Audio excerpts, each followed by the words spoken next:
All right, we're going to go over some of the basics of exponential and logarithmic functions and the relationships between them. So first, let's just take a look at the graphs. So we're going to start by making a table for 2 to the x power. So that'll be right here. So 2 to the negative 3. Remember that a negative exponent refers to the reciprocal. That's 1/8. 2 to the negative 2 is 1/4. 2 to the negative 1 is 1/2.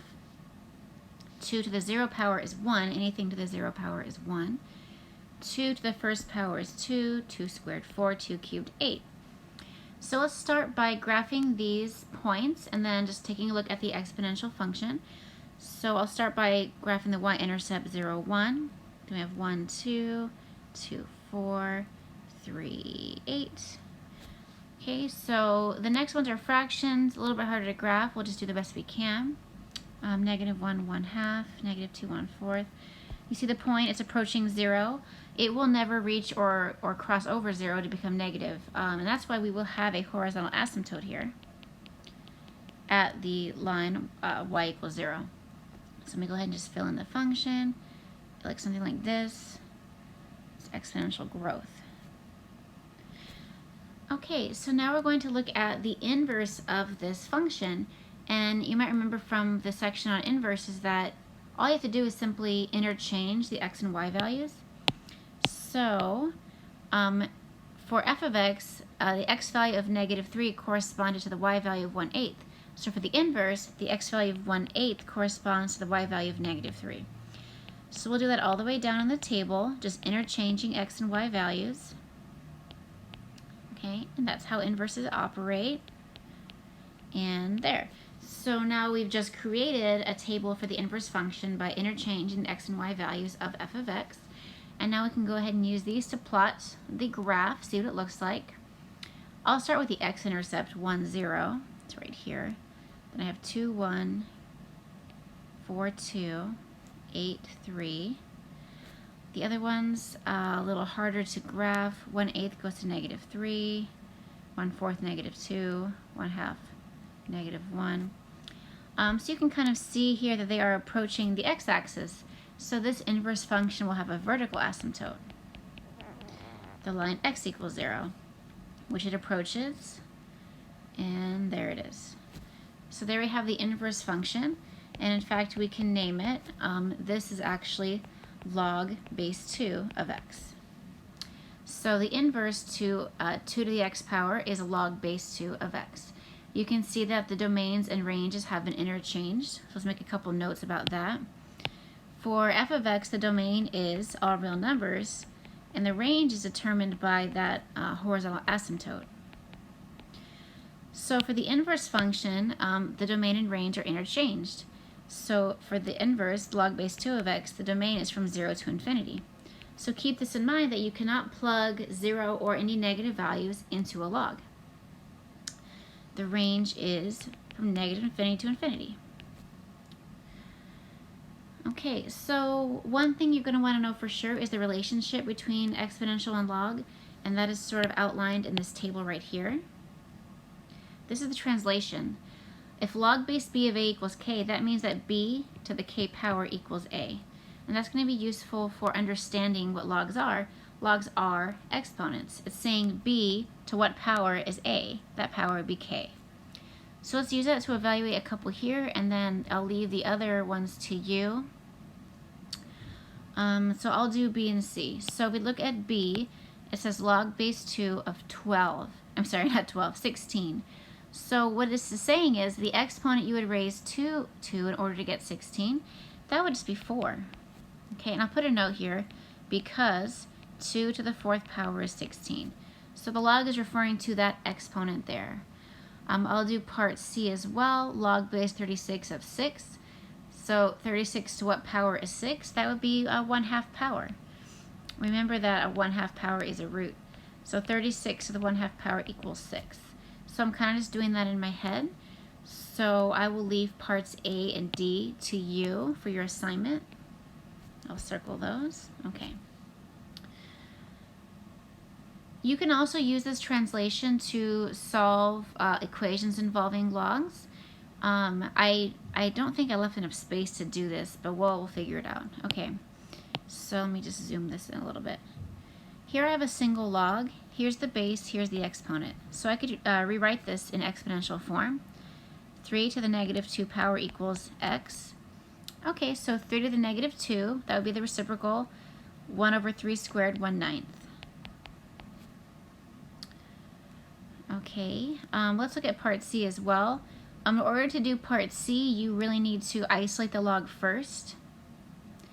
So we can do that by dividing both sides by 2. I'll get log base 25 of x equals 1/2. Now that it's a single log by itself, I can make the translation. The base is 25, the exponent is 1/2, and that is equal to x. And then of course 25 to the 1/2 is 5.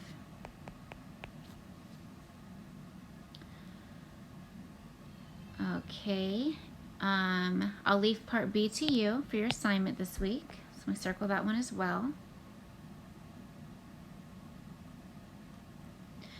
Alright, this one has to do with rewriting things with the same exponential base. It says here if b to the m equals b to the n, then m equals n. So this is a different way of looking at this. So here it says log base 3 of 27 equals x. So if we rewrote that or translated that into exponential form, we would have 3 to the x equals 27. So now what I want to do is rewrite the number 27 with a base of 3. Of course we can do that. 27 is 3 cubed. So according to the above property, this means that these exponents are equal. If 3 to the x equals 3 to the 3, then x must equal 3. Okay. I'll do part B as well, and then I'll leave part C to you. So for part B, I have 4 to the x power equals 2. So in this case, I want to rewrite 2 with a base of 4. I can do that because I know that 2 is 4 to the 1/2 power.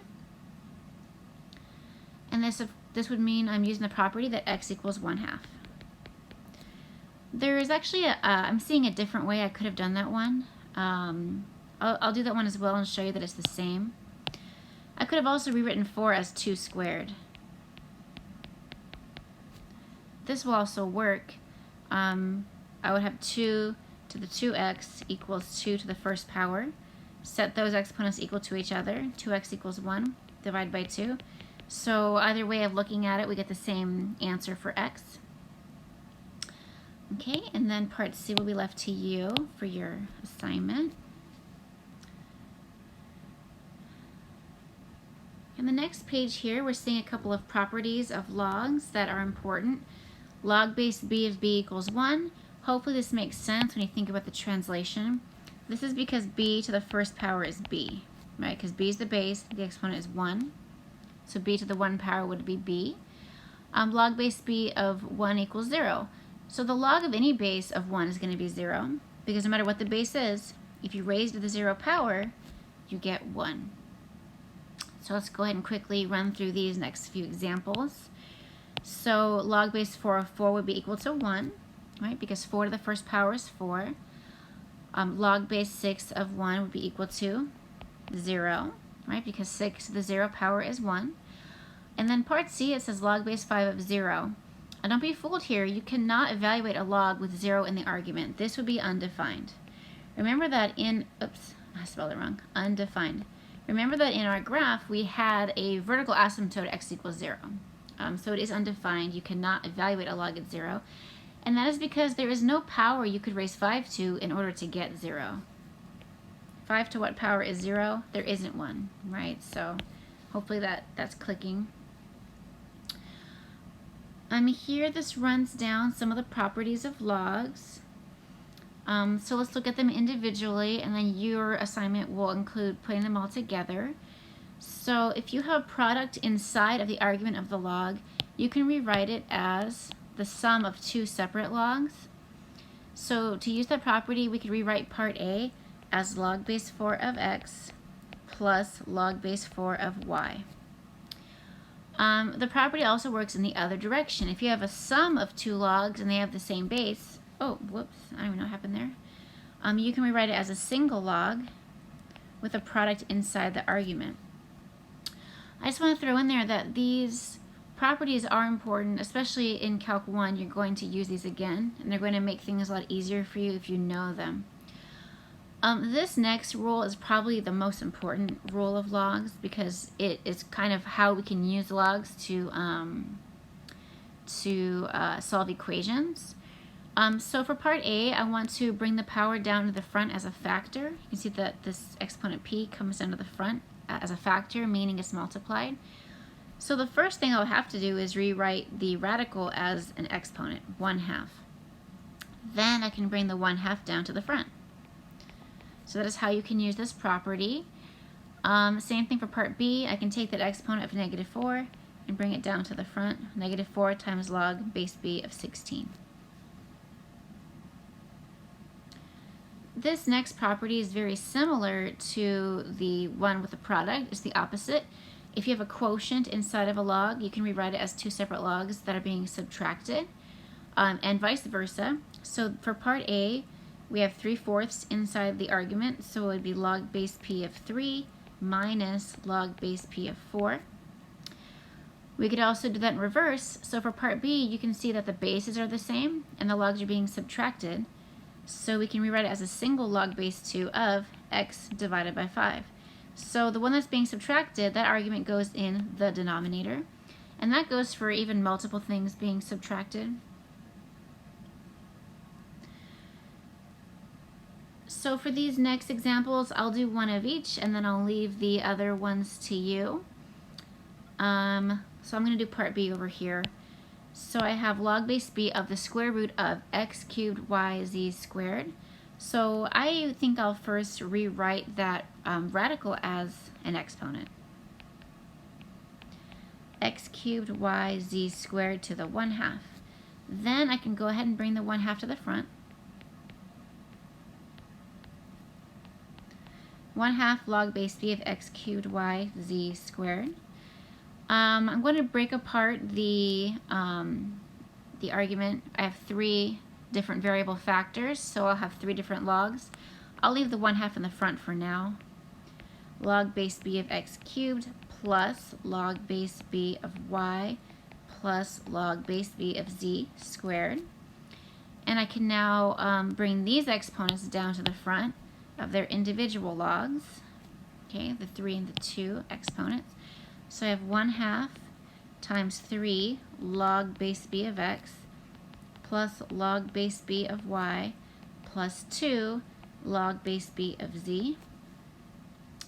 And then to kind of simplify this completely, I'll distribute the 1/2 to get rid of these parentheses.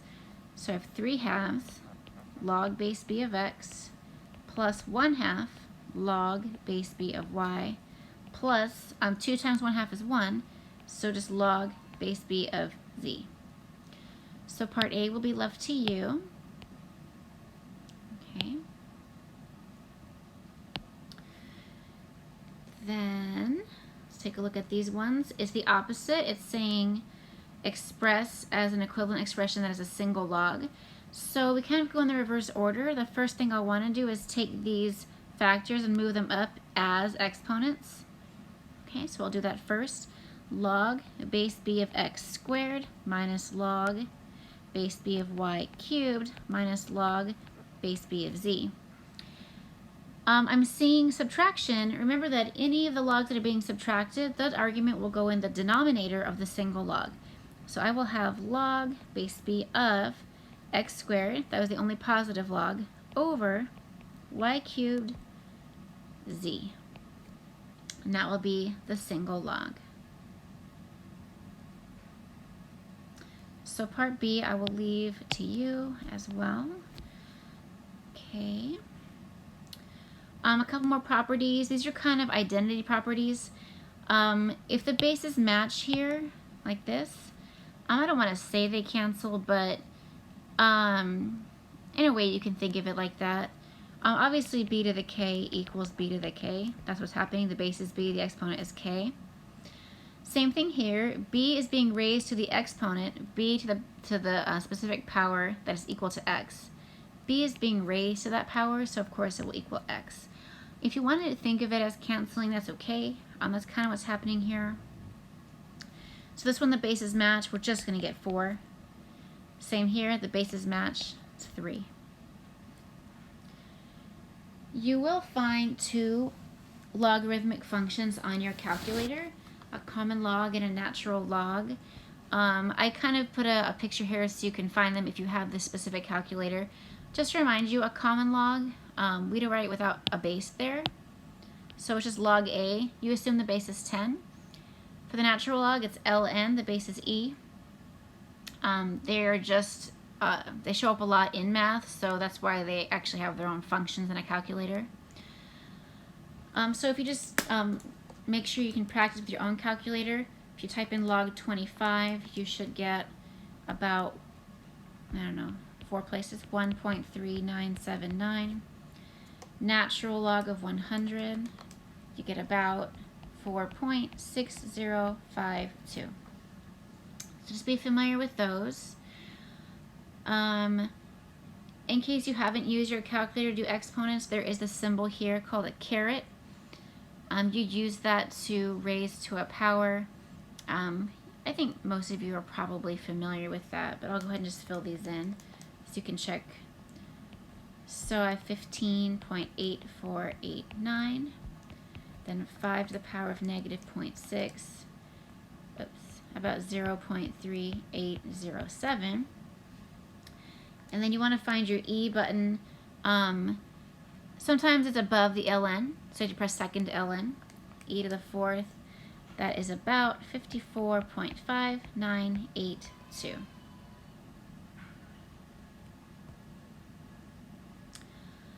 Okay, so I mentioned before that you use logs to solve equations that in which the exponent is unknown, or there is an unknown in the exponent. I'll do parts A and B here and then leave part C to you. So for part A, the base is e. This means you really need to use a natural log. Natural log of e to the t equals natural log of 20. You can take the log of both sides of an equation.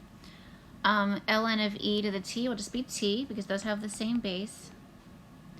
So the exact answer is natural log of 20, and then we're being asked for an approximation to 3 decimal places.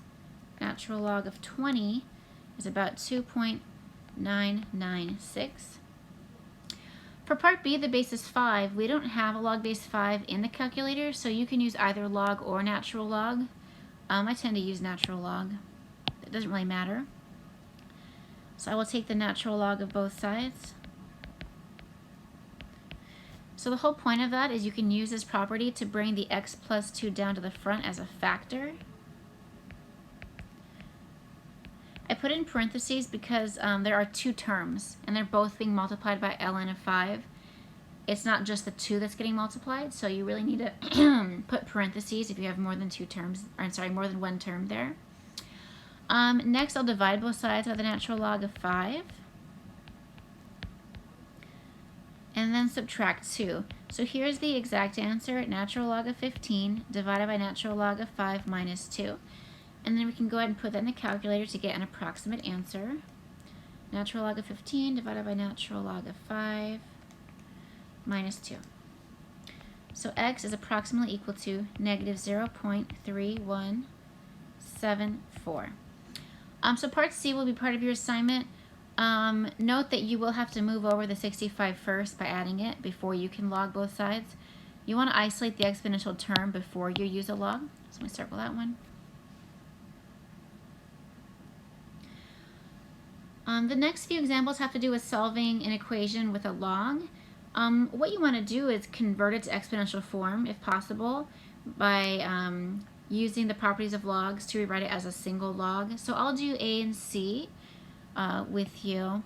So for part A, the base, it's already a single log by itself. The base is e, the exponent is 2, and equals to 3x. It's a natural log, so it's base e, then divide by 3. So here's the exact answer, e squared divided by 3. I can put it in my calculator to get an approximation. It's about 2.463. Okay, let's look at part C as well. I'm seeing 2 different logs here. I need to get them on the same side so I can use a log property to combine them into a single log so I can make the conversion. So I'm going to subtract log base 2 of x minus 3 to both sides of the equation. So I have log base 2 of x plus 3 minus log base 2 of x minus 3 equals 4. Now I can use that quotient property to rewrite these as a single log with a quotient inside of the argument. And now that it's a single log, we can convert it to exponential form. The base is 2, the exponent is 4, and it's equal to x plus 3 over x minus 3. 2 to the 4th is 16. And now I can multiply both sides by x minus 3 to get rid of that denominator.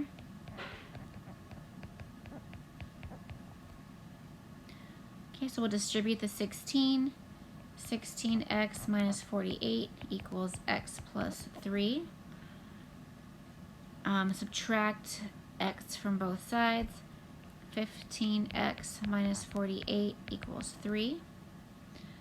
Let's add 48, so we get 15x equals 51. Divide by 15, so we get 3.4. Okay, so I'm going to leave parts B and D for your weekly work here. Circle those. Okay. Now we're going to look at applications, meaning word problems. This is the exponential growth model right here. P of t equals P naught e to the kt. P naught is the initial value. K is the exponential growth rate. It would be considered growth if it was positive.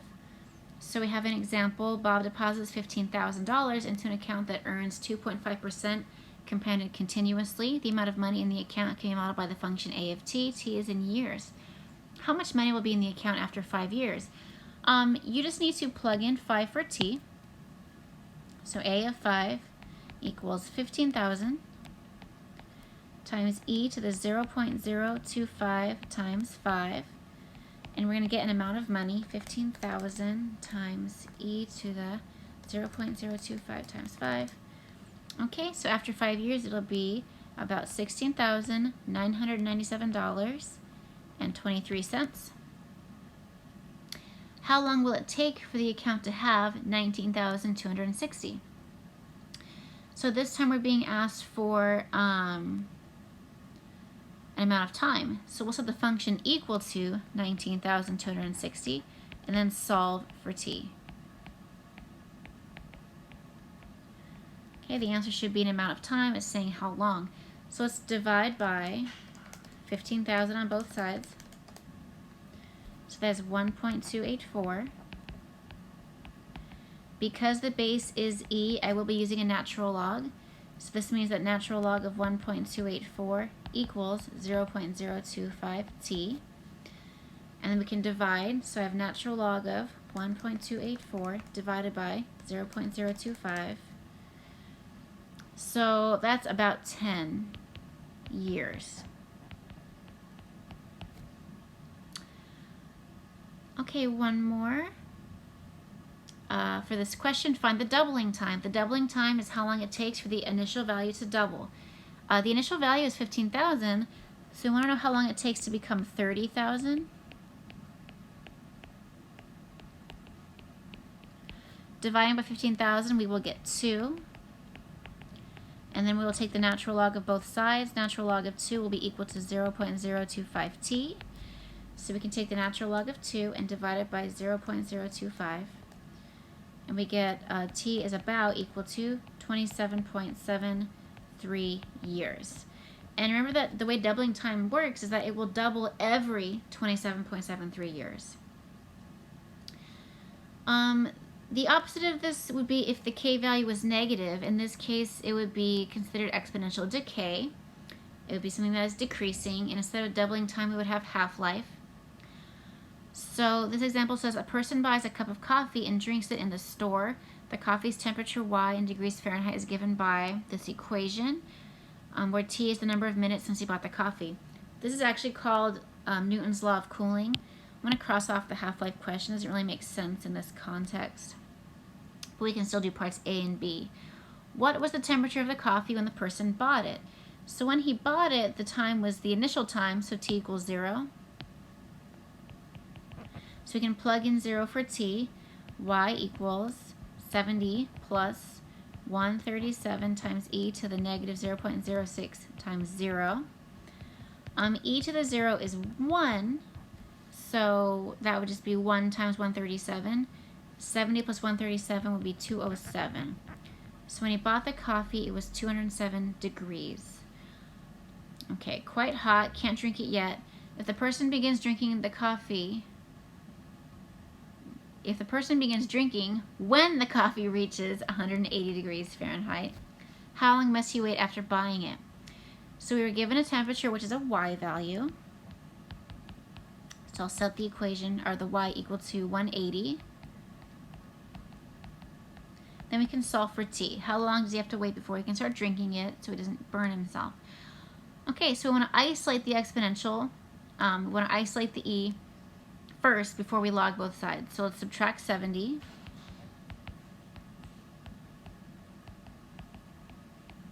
So 110 divided by 137. It's not a nice number, so I'm going to leave this as a fraction. I don't want to round it. If you start rounding in intermediate steps of your answer is going to be further and further away from the actual answer. So I'm not going to round that. I'll leave it as a fraction. Now we'll take the natural log of both sides because we have base e. Cancels with the e. And then we can divide. So natural log of 110 divided by 137 over negative 0.06. Okay, so T was in minutes, so T is going to be approximately equal to 3.66 minutes.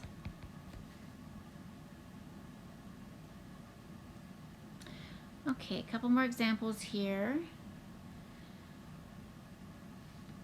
I think I'll start this one and then I'll let you finish it. Physicians use gallium citrate 67 to detect certain types of cancer, including lymphoma. Gallium citrate has an effective half-life of 3.25 days. Some is lost to radioactive decay and some is removed through digestive and urinary tracts. A patient who is breastfeeding is injected with the radioactive element. Let P of T be the percentage of the gallium citrate 67 that remains in the body at T days since she was injected. Find an equation of P. So this is a exponential model. It's going to have this structure.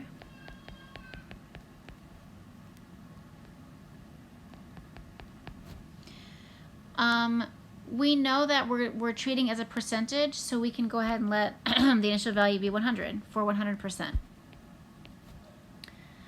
Okay, we also know the half-life.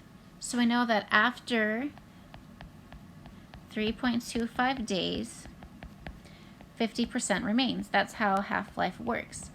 So we can use that as kind of a data point to solve for K. So let's set up an equation that we can solve. So 50% equals 100% times e to the k times 3.25. So we're using the half-life to find the exponential decay rate, which should be negative because it's decay. Let's divide by 100. 0.25k, and then natural log both sides. And then we can put this in our calculator. So natural log of 0.5 divided by 3.25. So k is approximately equal to negative 0.2133.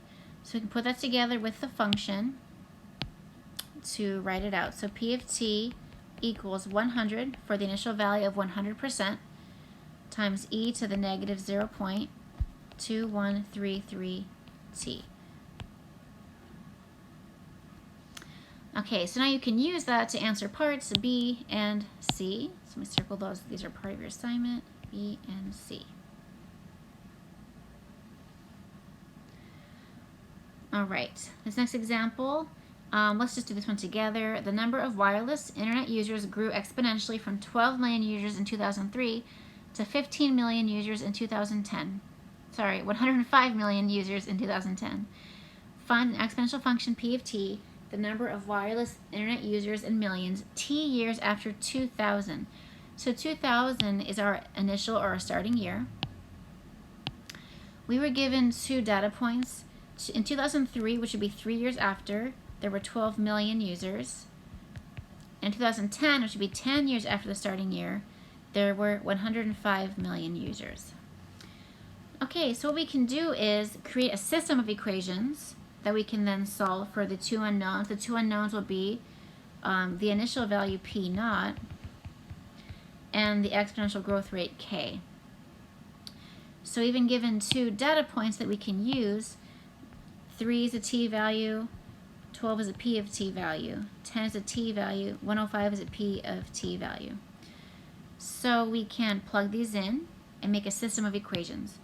So let's do that. I have 105 equals p naught times e to the k times 10. And I have 12 equals p naught times e to the k times 3. So we have 2 unknowns, p naught and k, and I have 2 equations. We can solve this using elimination. Normally when we did elimination before, we would do that by subtracting. But what we can do here is do elimination by dividing. So I'll divide the equation over here by this equation. So let me put divided by. Because these things are equal, it's a legal move to divide both sides by that. So hopefully you're seeing how this works. P naught over P naught is 1. That is how I've eliminated. 105 divided by 12 is 8.75. I can also subtract these exponents here because I have the same base e. So 10k minus 3k is 7k. So now I can solve for k using natural log. Natural log of 8.75 equals 7k. Then I can put this in the calculator. ln of 8.75 divided by 7. So k is approximately equal to 0.3099. Now I can take that and plug it into either of my equations to solve for p naught. I'll just use this one here. 12 equals p naught times e to the 0.3099 times 3. So I'll divide. So 12 over e to the 0.3099 times 3 equals p naught. So I'll get that in the calculator. 12 divided by e to the power of 0.3099 times 3. I'm getting about 4.736.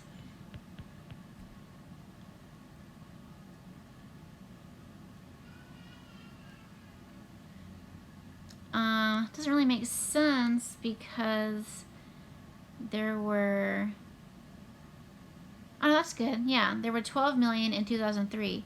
So in the year 2000, there were about 4.736 million. Yeah, I buy that. Okay, so let's put it all together into a function. So I have p of t equals p naught, which is 4.736, times e to the 0.3099 t. So now we've created an exponential model from those 2 data points. Now for your assignment, you're going to go back and do the circled problems and then